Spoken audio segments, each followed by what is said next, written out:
आज Doubtnut app download करें। Doubtnut पर अपने सभी गणित, रसायन विज्ञान, भौतिक विज्ञान और जीव विज्ञान के डाउट्स का करो सफाया। बस प्रश्न की फोटो खींचो, एक ही प्रश्न को क्रॉप करो और तुरंत वीडियो सोल्यूशन पाओ। अभी डाउनलोड करें। हेलो दोस्तों, दिए गए सवाल में हमें उस समतल का समीकरण ज्ञात करना है जो दी गई रेखा और दिए गए बिंदु से होकर गुजरता है। तो यहाँ पे हमें एक समतल का समीकरण निकालना है। तो मान लेते हैं हमारा समतल जो होगा कुछ हमारा इस प्रकार से होगा। ये हमारा समतल का समीकरण हो गया।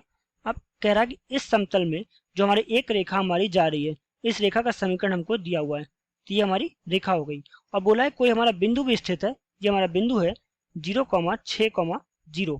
तो इस प्रकार यहाँ पे मैं जो रेखा है इसको देख के हम बता पा रहे हैं। जैसे कि रेखा का समीकरण एक बार लिख लेते हैं। x धन 2/2 बराबर y धन 3/3 बराबर z ऋण 4/2। तो हम देख के हम बता पा रहे हैं कि जो हमारी रेखा है ये हमारी रेखा ऋण 2, ऋण 3, 4 से होके जाती है। तो ये ऋण 2, ऋण 3, ये भी हमारा कहीं ना कहीं स्थित होगा। तो जो इस बिंदु को हम मान लेते हैं, ये बिंदु हमारा ए है और जो हमें बिंदु सवाल में दिया है इसको हम बी मान लेते हैं। तो इस प्रकार इन दोनों को जो मिलाने वाली रेखा होगी ये हमारी ए बी होगी।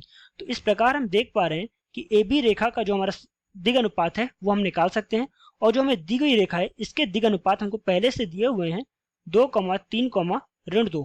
तो इस प्रकार इस जो हमारी दी हुई रेखा है इसके हमें दिशा सदिश हमको दिए हुए हैं और ए बी रेखा के दिशा सदिश हम इस प्रकार से निकाल सकते हैं कि ए बी रेखा के दिशा सदिश निकालने के लिए यहाँ पे सूत्र का इस्तेमाल करेंगे। x2, x1, y2 minus y1, z2 ऋण z1। तो इस प्रकार ए बी रेखा के हम दिग अनुपात निकाल सकते हैं। तो इस प्रकार इसको हम मान लेते हैं कि ये हमारा x1, y1, z1 होगा और x2, y2, z2 को हम मान लेंगे।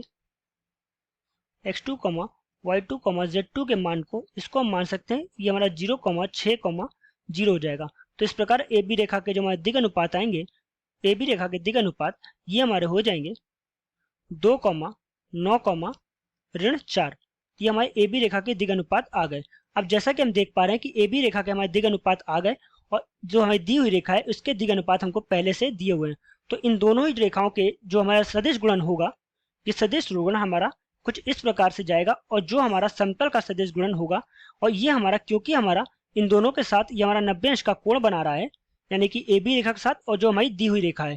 तो इस प्रकार इन दोनों का हम सदिश गुणन करा के हम अपने समतल के लंबवत सदिश निकाल सकते हैं।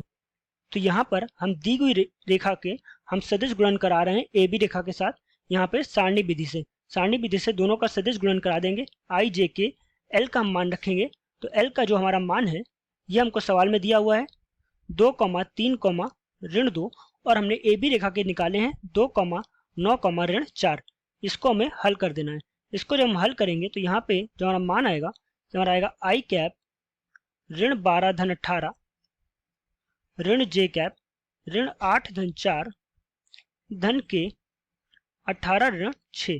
इसको जब हम हल करेंगे तो ये हमारा 6 आई कैप धन 4 जे कैप धन 12 के कैप आ जाएगा। तो इस प्रकार जो हमारा लंबवत सदिश है, समतल के लंबवत सदिश, इसका मान हमको मिल गया। हमको जो उसने एक बिंदु के निर्देशांक दिए हैं जिससे हमारा समतल जाएगा उसके हमको मान दिए हैं। तो इस प्रकार हमको पता है कि जो हमारा समतल का समीकरण होता है ये हमारा होता है a x ऋण x1 धन b y ऋण y1 धन c z ऋण z1। ये हमारा मान होता है। तो यहाँ पे मान रख देंगे। तो मान रखेंगे तो a b c के मान हमने ऊपर अभी निकाले जो कि है 6, 4, 12। तो यहाँ पे 6 x ऋण x1 का मान 0 धन 4 y ऋण 6 धन c का मान हमारा आएगा 12 z ऋण 0 बराबर 0। तो इस प्रकार ये हमारा समतल का समीकरण आ जाएगा जो कि हमारा रहेगा 6x धन 4y ऋण 24 धन 12z बराबर 0।